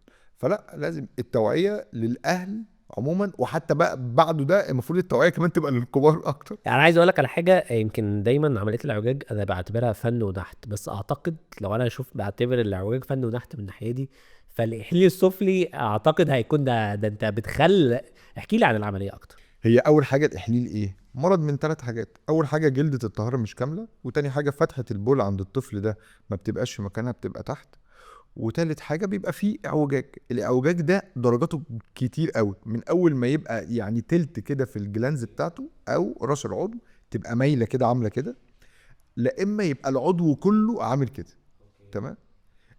الحاجات دي بقى الدرجات دي لازم اول حاجه نفك العضو ده، نخليه خلاص ايه، يبقى مستقيم، تمام؟ يبقى نعالج الاعوجاج. ثانيا الاعوجاج ده لما يتفرد، لما نفرد العضو فتحه البول دي هتنزل لتحت سنه، فهيبقى في جزء معلهوش، مفيش انسجه نعمل منها مجرى بول في الايه، في الحته دي. فساعتها ناخد من جلد الطهاره نحط هنا، تمام؟ طيب لو احنا عندنا الولد ده اتولد راح دكتور خده طهره مفيش جلد، يعني. الجلد اللي انا كنت عايز استخدمه. طب انت خدت مني ليه صراحه ما طيب؟ شاء الله طريقه شرحك انا متخيل عمليه وانت بتحكيها دلوقتي. فاحنا هناخد الجزء ده هنحطه في المكان ده ونستنى الجسم يقبله يبقى جزء من العضو، بعد كده نعمل له الانبوبه بتاعته. تمام. الفكره كلها لما نخلص لا معلش، بعد كده اللي هي مرحله تانية ولا؟ مرحله تانية بعد 6 شهور. المهم احنا بنبقى عايزين بعد 6 شهور دول لما نعمل المرحله التانية البوله اللي هيجي من تحت هيجي خلاص من فوق، وشكل العضو يبقى ايه؟ سليم كويس. الفكره كلها في درجات الجمال. احنا بنشوف يعني مثلا في اهالي تشوف ان الولد خلص العمليات بتاعت مجرى البول لما الفتحه تبقى من قدام، فاحنا نيجي نكشف على الطفل ده في العياده نلاقي العضو عامل كده. لا هو الفتحه مش قدام، انت شايفاها قدام بس الولد ده مش لسه معوج. متجوز، ده لسه معوج واعوجاج اكتر من 30 درجه، اعوجاج رهيب. فالولد ده محتاج يتفرد، ده محتاج عمليتين تاني. تمام. فهو الفكره كلها ان الناس بتشوف ايه واحنا بنشوف ايه. الناس بتشوف ان فتحه البول تبقى قدام بس، احنا لا، احنا شايفين ان العضو يبقى مفروض الفتحه من قدام، الولد طهارته تبقى جماليه، شكل الجلد كويس بس. فده لما يتعمل كويس في سن كويس خلاص دي مشكله اتحلت. مشكله هتبقى كبيره قوي لما يكبر. بس طبيعي طبيعي خالص خالص. صراحه يعني لازم الفيديو ده كل ام كل اب يسجلوه سيفوه ولايك وشير وسبسكرايب طبعا. لا علشان صراحه لا فعلا مرحله التوعيه مهمه، واللي انت بتقوله ده بيميك ات سيمز ايزي. بس هي احنا اكتشفنا بدري، عرفنا احنا بندور على ايه، اكتشفنا بدري، فحص الطفل كويس، اخدنا بالاسباب، جراح متخصص، مستشفى مجهزه، موضوع يتحل بسيطه. طيب ما تحكي لي، خلينا بس نريح كده شويه واحكي لي عن حبنا احنا الاثنين للتأجيل. يمكن كنا احنا على طول دايما كنا داخلين الامتحانات في كلية الطب في آخر سنة، واحكي لي ايه اللي حصل. التأجيل ده احنا كناش بعدين هنا، كنا على طول عايزين نفسي والله اجل لحد الدكتوراه كنت عايز اجل. بس يعني ويمكن برضو من الصدف الحلوة قوي يعني كانت الترقية حتى كنا احنا مع بعض فيها يعني. الحمد لله. العمر كله ان شاء الله يا باشا. كنت عايز اسالك على حاجه بقى. احكي لي. احنا بيجي لنا ولاد كتير عندهم دهون فوق العانه بس مش حاجه تاني، فاحنا بيروحوا مثلا 20 دكتور يقولوا لهم الحق الولد ده عايز يتطهر تاني او عايزين نعمل له عمليه للعضو المدفون. قصه كده، عمليه غاليه قوي لطفل مش محتاجها. احنا بنشوف ان هو مش محتاجها لان احنا وقت ما بنرجع الجلد كده حجم الجلد بيبقى كويس قوي على العضو وبيكبر معاه عادي. الناس بقى بتقعد يعني الدكاتره بتقعد تخوف الناس ساعات، لا ده العضو ده مش هيكبر، لا مش هينمو. انا هسالك عشان انت اللي هتشوفه لما يكبر. فاست فورورد. خلاص انا خلاص انتهيت وانت اللي طلعت خلاص اهو. انت دلوقتي العضو ده الاطفال دي هتجيلك بقى بيجوا الحق يا دكتور انا مش عارف هتجوز واخلف وحاجات كده ولا ايه الاخبار. تعال اقول لك، يمكن برضو انا زي ما قلت لك متابع جيد قوي لفيديوهاتك فيمكن في فيديو انت قلت كلمه السر، هي غالبا اقساط يعني هي غالبا يعني غالبا اقساط، لان هو الطفل ده لما بيجي لي هو بقى في مرحله البيوبرتي في مرحله البلوغ، بيجي في سن بقى 12 14 سنه بيبقى نفس الوصف اللي انت قلته، دهون فوق العانه رهيبه كبيره جدا. الام او الاب شايفين يا نهار ابيض انا اخوه ما كانش كده، انا ابن عمه وانا مش لا انا حاسس ان في مشكله، هو كده الواد خلاص حياته الزوجيه او الانجابيه فيها مشكله. تيجي تفاجئ بالفحص هو مجرد بس الدهون ما شاء الله، هو كلبوس صغير جميل كده يظبط اكله يلعب رياضه الدهون هتنزل. بعض الاحيان يكون في جلد الطهاره زياده صغيره بس مش لدرجه اعاده طهاره، فكره بس ان شاء الله لما يخش في بلوغ كامل وياخد الحجم الطبيعي الراجل راجل وسيد الرجاله وراجل من يوم ومفيش اي مشكله خالص. في فرق ما بين المرض اللي اسمه عضو مدفون، ده مرض حقيقي، لا ده مرض حقيقي ومحتاج تدخل، لكن ده هم هنسميه بقى فولس يعني بيرد بينس او عضو مدفون كاذب، بيسموه كونسيلد مستخبي. هنظبطها بس رياضه ري اشورنس، تعمل الاخر كده ري اشورنس ونتابع كل 6 شهور لما يخش في بلوغ. ولا طبعا ما بيبقاش يعني احنا صح، لان انا بقول لهم يا جماعه احنا يا جماعه استخدامنا للعضو في اني وضعيه ليه، وهو منتصب ولا هو منكمش. فبيقولوا لا يا دكتور الولاد دول لما يكبروا هيستخدموه وهو منتصب. فبقول لهم المقوله الشهيره، طب احنا مالنا بيه وهو منكمش؟ ما تسيبوه يا جماعه يروح في الحته اللي هو يروح فيها. طب ما تقول لي بقى خلاص ايه هو العضو المدفون نفسه يعني، اللي مش ترند، اللي مش ترند بقى، المرض اللي في الكتب. اللي هو مش فولس، بالظبط. الفكره كلها احنا في نوعين من العضو المدفون. اول حاجه يبقى الولد عنده جلد قليل جدا للعضو اصلا، فمخلي راس العضو جوه. ثانيا الولد ده ما ينفعش يتطهر بطريقه طبيعيه، يعني ما ينفعش وانا لما اجي اطهر واشيل له جلد، ده هو اصلا عايز اللي يديله جلد.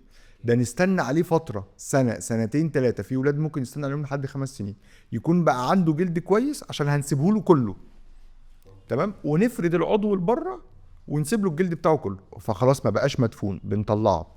تمام. انت كده خليت في سؤال في دماغي، ايه اللي المفروض، مش هقول بقى كدكتور اطفال، اكيد دكتور الاطفال هيبقى عارف هو المفروض يفحص ايه، بس ايه، انا اب او ام خايف على ابني، انا سمعت الحلقه بتاعتكم يا دكتور عمر يا دكتور فرغالي واترعبت، انا دلوقتي مرعوب، اخش دلوقتي على ابني اطمن على ايه؟ طيب احنا بس النوع التاني من العضو المدفون أوكي. ان هو يبقى الطاهر خلاص، والدكتور بعد ما طهره الجلد بتاع الطهاره راح داخل، راح خارج لبره قافل على العضو، على راس العضو، فبقى العضو ده مدفون لجوه، بنسميه ترابد بينز. خلاص هو العضو ده اتحبس جوه مش عارف يخرج، وده لازم يتوسع وعلى شبه طول. الفيموزز. شبه الفيموس، هو الفيموز بيعمل عندنا. كده. لو قفل بقى كمان على على البول، على فتحه البول، خلاص ما ده الولد الفيموزز ده دخل في مرض احتباس عندنا في بولي. الكبار يعني. فده لازم يتوسع على طول، ولازم يتصلح الجزء الضيق ده. ساعات نشيل الجزء ده ونبدا نخيط من ده لهنا، يعني من هنا لهنا.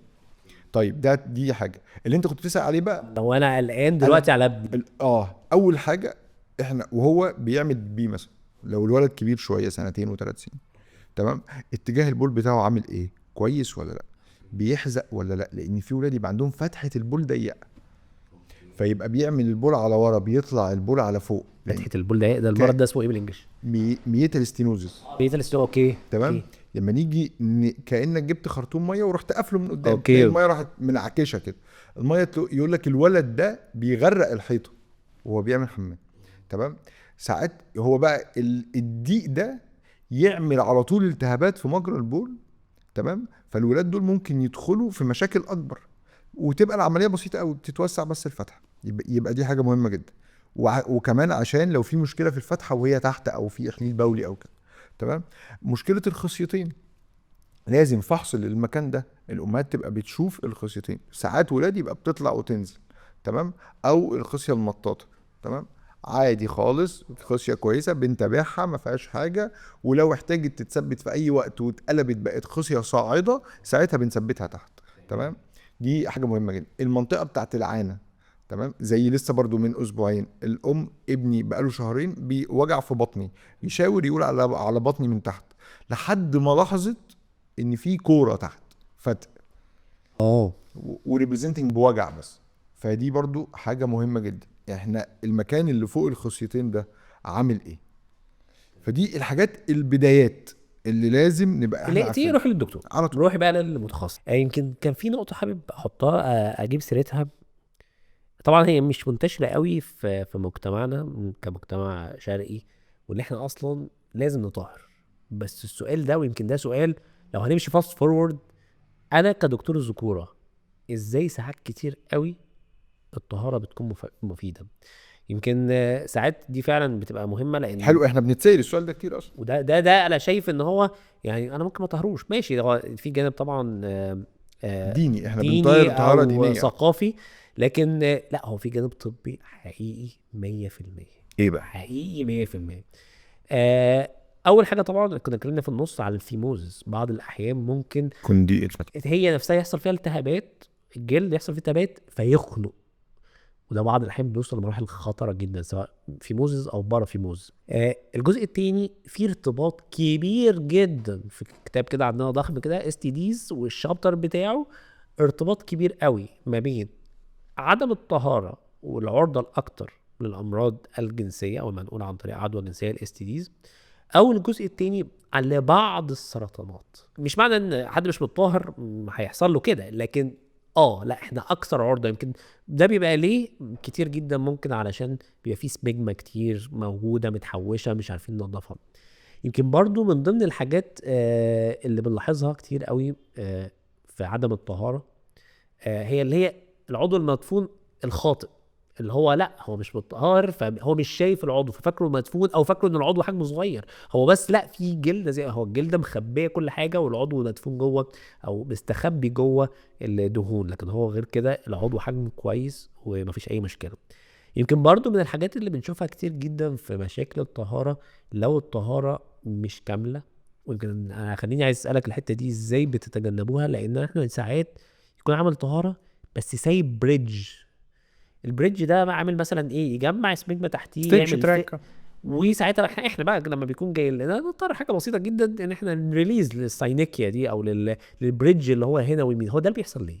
هي الفكره كلها احنا العضو وهو منتصب بيبقى يعني راس العضو بره، طب وهو منكمش الجلد يبقى عايز يلزق تاني على جزء من الراس. اوكي تمام، ده بعد العمليه. بالذات في الاول، عشان كده متابعه الطهاره مهمه جدا مع اوكي الدكتور دي مهمه بنشوفها كتير بالمناسبه. جدا. فتلاقي الجلد ده راح طالع مغطي سنه من راس العضو، ساعتها احنا في العياده بهدوء خالص بنروح فكينها كده. في الاول بتبقى بسيطه قوي، لما بتقعد بقى سنين الاهل ما بيجوش عند الحته دي، ما بينضفوش الافرازات، مش عارف ايه هقول لك بقى على الانفكشن، او هقول لك على الاعراض اللي بيجي لي. اولا طبعا الاريكشن عدوى ساعات كده. الاريكشن ساعات بينفع كمان ساعات، هو طبعا مالهاش علاقه بجسم العضو، لكن هو في انتصاب انفكشن الطفل يبقى فيه مشكله. الانفكشن والانفلاميشن، الاريكشن نفسه مؤلم فهو يسبرس الاريكشن شويه. الجزء التاني طبعا لا ممكن يحصل ابسس، ممكن يحصل حاجات كتير فاهم. عدوى طب في ليه؟ المكان ده. طب ليه بالانايتس؟ وطبعا بيبقى الحل في الاخر طبعا الفكره وتجنبها بسيط جدا اصلا، يعني الامهات بقوا يعني شطار خالص ان دلوقتي، هو ينزله الجلد. يرجع الجلد كده وتنضف السمجمه دي منديل كده بميه دافيه ولا حاجه وخلاص خلص. اوكي، وعشان كده برضو بنكرر التوعيه فعلا في قمه الاهميه. الفكره اللي برضو لو رجعت لك في نفس السكه بتاعت اللي هو الاعوجاج، برضو نفس الكلام، ما بنقيسش اعوجاج هو منكمش يا جماعه، في ايه؟ ما بنقيسش اي حاجه عليه وهو منكمش خالص. لا ده في امهات بعد الطهاره يقولوا يا دكتور العضو بقاله يعني 3 ايام عامل كده. لسه فكرني والله عيان اعوجاج برضو نفس الكلام، قال لي نفس الكلام بالظبط. يا دكتور بقاله 3 ايام عامل كده، هو حضرتك قعدتي 3 ايام متابعه عامل كده؟ يعني ما نمتيش؟ يعني ما ممكن لما تكوني نمتي في مره راح عامل كده ورجعت؟ يا جماعه ما تسيبوا الاعضاء براحتها. ازاي تركيز الناس بقى اللي هو طب يا دكتور وهو منتصب، لدرجه ان في حد قالت لي يا دكتور انا هجيبهولك خلاص انا. واول ما جه احنا العياده فيها تكييف واحنا بنقلعوا البامبرز التكييف فانتصب اوكي في السقعه، راح واقف في النص. قالت لي اول مره اشوفه في النص. ده بركتك ده بعد العمره، ده بعد العمره اكيد ده بركتك. طيب خلينا، احنا كنا اتكلمنا في البدايه وقلنا بس لازم اعيدها تاني علشان اهميتها، موضوع الكوارث وراء الطهاره. لا احكي لي مره تانية، طهاره انتوا محتاجين افواره دي كلها عشان حته طهاره؟ لا عايزين اعيدها تاني، عارف اللي احنا اتكلمنا عليه في الاول، هعيدها تاني. ايه الطهاره وليه وازاي وكل الحاجات دي كلها. احنا بس بشرح مبسط للطهاره حتى عشان الاهالي. الطهاره دي حاجتين: آلة انا هطير بيها هحمي بيها راس العضو وهقيس بيها الجلد، وآلة هقطع بيها. تمام، الاولانيه تعمل كوارث ورقم 2 برضو تعمل كوارث. الاولانيه دي ليه؟ لو انا ما حميتش راس العضو ممكن تتعور. تمام، لا طيب لو احنا ما قسناش الجلد ممكن يتشال له جلد كتير او قليل. تمام، وكل حاجه فيها ليها مشاكل. تمام، طيب الآلة اللي انا هقطع بيها ليها علاقه باي كهرباء. تمام، آلات كهربيه زي الدايثيرمي ده اشهرهم، آلات محرمه هتعمل كوارث، هتقطع الدم عن العضو يسود. ما تفكرنيش عشان القصه دي مش عارف ما انساها. فيهاش طيب عشان نستبدل الحاجتين دول، سواء مقص العظم اللي ممكن يعمل مشاكل كبيره جدا في الطهاره وشفنا منه كده اسبوعيا، واي دكتور عنده مشاكل في القصه دي عادي خالص يبعت لي، هبعت له الصور اسبوعيا بالتواريخ اللي بتتبعت لنا بالمشاكل بتاعته. تمام، فاحنا نستعيد عنه بايه؟ بالجمكو، جهاز للطهاره هعرف احمي بيه راس العضو وهعرف اقيس الجلد اللي هسيبه والجلد اللي هشيله. يبقى دي الآلة. طيب هنقطع بايه؟ اي قطع كويس، بمعنى في اهالي يقولوا لنا يا جماعه انا عايز اقطع لابني بالمشرط، ماشي، بس المشرط ده ممكن نحتاج ناخد غرز ونحتاج نحط غيار عادي خلاص بقت جراحه عاديه. طيب في حاجتين غنونا عن المشرط. اول حاجه الكي الحراري، خلى ان انا اللي هتقطع حراره مش كهرباء، هتقطع حراره سن سخن جدا يقطع، ماشي، فيلزق الجلدتين دول في بعض فما نحتاجش ان احنا نخيط. وكمان الغرز يعني مش هناخد غرز، وكمان يوقف لو في اي دم. يبقى نسب النزيف قلت جدا، يبقى خلاص احنا جينا ناحيه الامان، كلنا رايحين ناحيه الامان. او الليزر برضو يقطع بالحراره، وكمان ايه يوقف لو في اي نزيف او في اي حاجه. طيب ايه الفرق بقى بين الكائن الحراري والليزر؟ الاتنين هيقطعوا بالحراره. الليزر فيه ميزه صغيره جدا، ان السن بتاعه ما بيوصلش لدرجات السخونه بتاعت الكائن الحراري، فالليزر ليه التسقيع بتاعه او التبريد بتاعه اسرع، فالجلد او الجرح يلتئم اسرع شويه، لكن النتيجه النهائيه واحده، الاتنين هيبقوا واحد. تمام. بس فاحنا كلنا رايحين ايه؟ اول حاجه مشاكل العضو ممكن يتعور، يبقى الجهاز خلاص خلصناه. طيب الولد ممكن ينزف، يبقى هنقطع بالكاية او ليزر. تمام. لدرجه بقى ان احنا ما بقيناش نحط غيار اصلا للطهاره. ليه؟ ما انا الغيار الشاش ده اللي بيفضل يلزق بقى على العضو بتاع الطفل، ونبدا نشيله بعد كده وقعديه في ميه طب انت فين يا دكتور؟ اجي لك فين تشيل لي الغيار بتاع؟ ما بقيناش نحطه اصلا، لان ما شاء الله ان شاء الله ما فيش نزيف، فخلاص الايه القصه ان شاء الله منتهيه، فما نحطش غيار اساسا. اول ما يتولد ولا بعد 40 يوم؟ اول ما يتولد كويس خالص، لو ما فيش اي مشاكل في صحته، يعني هو الولد نازل ونفسه كويس، مش هيدخل حضانه، فحصه كويس جدا، خلاص ما يتطهر عادي اول يوم. وزنه طبعا لازم يكون كويس، السيوله بتاعته كويسه. طيب احنا قصه ال40 دي مش موجوده، يعني الولد مثلا استنى لما يكبر شويه، بس استنى لما الحجم يكبر شويه. يعني نزل، دخلنا في فكره ان هو مثلا بدات تجيله الصفرة دي بعد اسبوع او 10 ايام الدنيا هديت، يتطهر عادي. بعد اسبوعين الدنيا هديت، يتطهر عادي. رقم 40 ده مش مالوش اي، مفيش اساس ليه خالص يعني في ناس، ده في حد جه لي العياده قال لي انا 39 اخده واجي بكره ولا يعني ما فيش مشاكل يعني. طيب خليني يمكن اخش على تقريبا اخر حاجه، وهي موضوع تورم الخصيه. يمكن انت اتكلمت في النص كده عن حاجه اسمها التواء الخصيه داخل البطن، لكن انا عايز اتكلم عن حاجه يمكن لما انا كنت في الروتيشن معاكم كانت فرصه كويسه قوي، ان كتير قوي لما يجي التورم ده ممكن بعض الاحيان يكون قرص ناموسه، لكن ممكن بعض الاحيان يكون التواء في الخصيه. ودي يمكن البيك، وكنا قلنا الكلام ده في تاني حلقه من عاده رجاله، يمكن البيك بيبقى في سنين، في سن عندك وسن عندنا. فللاسف دي كان بي ميسد الوت، ده رقم واحد. وازاي نفرق ما بينها، ما بين قرصه الناموسه فعلا او القله المائيه، وكل واحده نعالجها ازاي؟ اول حاجه عشان نحط رساله فيها كلمات بسيطه للاهل ما ينسوهاش، تنسوش يا جماعه شير ولايك وسبسكرايب وسيفوا، عشان ده مهم جدا. مفيش ورم او وجع في الخصيه طبيعي. اوكي، مفيش ناس عايشه كده، يعني ما تجيش تقولي لي ابني الخصيه عنده موجوعه، او هو موجوع من خصيته بقاله اسبوع، ده مش طبيعي. تمام. موجوع من خصيته من ساعه، من نص ساعه، ليه؟ ده مش طبيعي ان يبقى في ورم في المكان ده، او في ايه، او في وجع. تمام. طيب احنا هنفرق القصه دي، لازم فحص للولد. مفيش حاجه اسمها كمان بالتليفون الواتساب يا دكتور قدام التواء ولا مش التواء ايه أنا يعني اللي هو ناقص بعد كده الناس نروح بعت لها العمليه. لا او شات جي بي تي بقى. اه هو مش هيسالك انت، هيبعت على شات جي بي تي على طول. يا دكتور ده التواء، ده التواء، هبعت لحضرتك العمليه في البيت في المطبخ على طول، جهزي اعمليها على طول النهارده في المطبخ. فهو لا، احنا لازم اول حاجه نشوف، ساعات يبقى عندنا ويندو كويس، او احنا شاكين بالهيستوري بتاعه ان احنا ممكن نعمل له دوبلكس. تمام. وانتوا ده انا كان الفرصه دي الحمد لله، يعني في الفتره دي احنا قعدنا مع بعض فيها. هي بص، هو كده اللي اصح، حتى لو مفيش دوبلر خش زي ما بتعمل، خش هيتاخر او مش موجود، يلا خلاص احنا ندخل، لان انا اعمل له اكسبلوريشن او استكشاف للخصيه ويطلع مفيش حاجه، احسن مليون مره، مليون مره، الف مره من ان احنا ايه نعمل له ونبقى متاخرين فالخصيه راحت. اوكي. طب ما ممكن يبقى قله مائيه، ممكن يكون فتاء، احكي لي بقى. القيله المائيه مش هتسبب وجع، يبقى احنا كده عرفنا نفرق. الفتق، الجزء اللي بيطلع ده مش احنا ملاحظينه النهارده، لا احنا ده بيدخل ويخرج، وممكن نحاول ان احنا نرجعه فيرجع. تمام. وساعتها نقعد الطفل يومين، بعد كده نعمل له العمليه. فاحنا لازم بالتفرقه بالفحص يبين الثلاث اربع حاجات. طيب الفحص الولد بقى كل حاجه ورمه جدا، موجوع جدا، مش عارفين، يلا ندخل. طب لو قله مائيه، هي قله مائيه طبعا ده سؤال كتير قوي، وعايزين برضو نلعب فيه تيكي تاكا او فاست فورورد. هل القيله المائيه هتاثر باي شكل اشكال على الانجاب او الخصوبه؟ احنا بنقول لهم لا، صح، ده حقيقي. هي الميه لوحدها مفيش حاجه. طيب انت بقى بالنسبه لك كاطفال تعملها كجراحه اطفال؟ انا بالنسبه لي اول حاجه بيبقى فيه ساعات احجام للميه بتبقى واصله جوه البطن، ده نوع معين ابدومينو سكروتم، تمام، يبقى واصل جوه البطن. فاللي بيبقى واصل جوه البطن ده مش بنستنى حتى لحد سن السنه، من سن 6 شهور ممكن نعملها، لان ده بيبقى كبير جدا وضاغط ممكن على الخصيه، فده ندخل نعملها على طول. طيب الميه بقى الخفيفه اللي هي ايه، الصغيره، تلاقي كيس صغير كده فوق الخصيه، تمام، ولا اي حاجه، بنستنى عليه سنه سنه ونص عادي يا باشا خالص يعيش حياته بيها كلها. بس. وممكن يروح لوحده، وممكن في ناس نقول لها خلاص ده خفيف قوي ما تعملش حاجه، مش هيبقى ليه مشاكل بعد كده.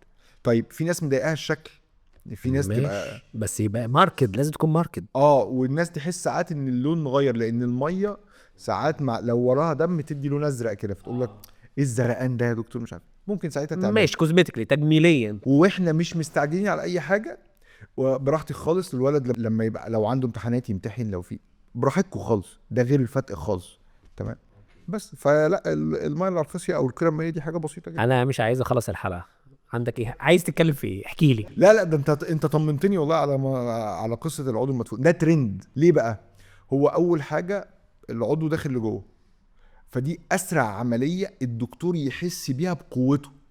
هو على باب العمليات العضو خرج جدا لبره، فالاهل ايه ده، ده انت ساحر، انت انقذت مستقبلي. انا يعني الفلوس اللي انا استلفتها والبيت اللي بعته حلال فيك يا دكتور. يمكن لسه ان شاء الله برضه في الحلقه الجايه لما يكون معانا حد اطفال هنتكلم عن موضوع ترند شبه ترند العضو المدفون ده. حجم العضو يا دكتور. لا مش الحق خد هرمونات هنتكلم عليها. والهرمونات، هل فعلا انتوا طبعا نجوم الهرمونات للكبار، احنا الطفل الصغير طبيعي يبقى هرموناته قد الكبير؟ مستحيل طبعا. بص بس عشان نقولها بشكل علمي صح، الحته اللي انت كنت قلتها في الاول، الويندو اللي اول كام شهر، اول شهر من الولاده هيزيد. لا بالمفاجاه هرمونات الطفل اول ما يتولد هو ده الويندو الوحيد اللي انا اتدخل فيه بالهرمونات. بعديها هو قاعد دورمننت دايم لغايه بقى ما يبدا يصحى النوم في البلوغ. ففي اي وقت في الوقت ده هتعمل له هرمونات. بس هو بيقابلنا اطفال، تعالى انا يا دكتور ماشيه بقالي 6 شهور على هرمونات، ولد عنده 5 سنين، فمش فاهم ليه، اصل الدكتور عمل له تحاليل الهرمونات وطلعت قليل. سبحان الله لسه طفل، سبحان الله لسه طفل. ما هو حضرتك ما لو سحبنا البابا وسحبنا له، ما اكيد هيبقى فيه فروق في الهرمونات. قالت لي لا انا قال لي هرمونات على طول، نزلت جبت كورس هرمونات، الواد طلع له شعر بقى في اماكن غريبه، بدا خلاص. مستعجل على الحلقه الجايه، ما استنوا الحلقه الجايه مع زمايلنا في الاطفال. بس هو ده بتؤدي الى كوارث تانية، يمكن تؤدي حاجه اسمها بريكيشس بيوبرتي، بلوغ بدري. بعض الاحيان ممكن ماشي ماله يبلغ بدري، انت كده وقفت طوله، الكارتلج بتوقف بسبب الهرمونات. فتيجي الطول مثلا يبقى 150 سم كذا كذا كذا.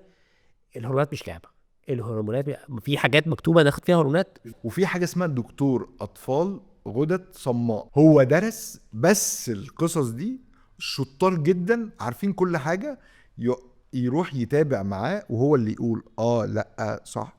بس لكن ما فيش حاجه اسمها ان احنا يلا هرمون ايه يعني، ما فيش حاجه اسمها كده، تمام. فلا دي الحمد لله برضو الناس سالتك عليها. انا مبسوط جدا جدا جدا بالحلقه دي فعلا، يعني فرغلي هو عشره عمر ويعني انبسطت جدا جدا والله، ان شاء الله تتكرر لازم تاني. لازم والعمره الجايه سوا خلاص، وعد دي خلاص ان شاء الله باذن الله. البودكاست اللي جاي في المسجد النبوي. لا بص، لا دي مش يعني خلينا عشان نخلي المكان هناك يعني. لا اللي هناك ربنا هنتكلم يرزقنا دين دين لا دين. ربنا يرزقنا. ماشي حبيبي، اتشرفت بيك. ربنا يخليك يا رب، تسلم. يمكن الحلقه فعلا خلصت اسرع مما كنت عايز صراحه. يمكن كان نفسي انها تبقى اطول من كده، سواء عشان الكلام المهم اللي فيها او سواء عشان طبيعه الضيف. يعني هو فرغلي يا حبيبي، وعشره عمر وعشره امتحانات مع بعض، تاجيل مع بعض، ترقيه مع بعض.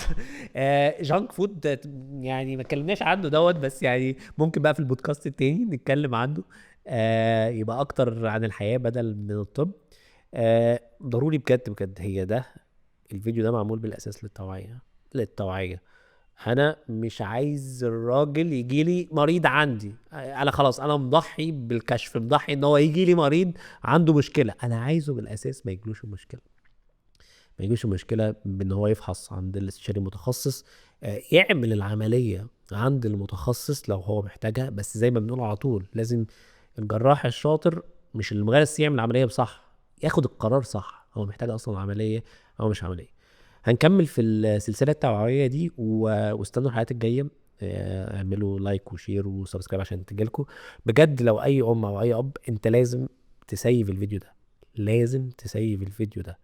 لسه هنتجوز، سيفه برضه عشان بعد ما تتجوز، بس هو فعلا مهم جدا. ولو عندكم اي اسئله ممكن تكتبوها في الكومنتس، او تبعتوها على الدي امز سواء ليا او للدكتور فرغلي، هنجاوب عليها، لان فعلا الوقايه خير من العلاج. واستنوا الحلقه الجايه.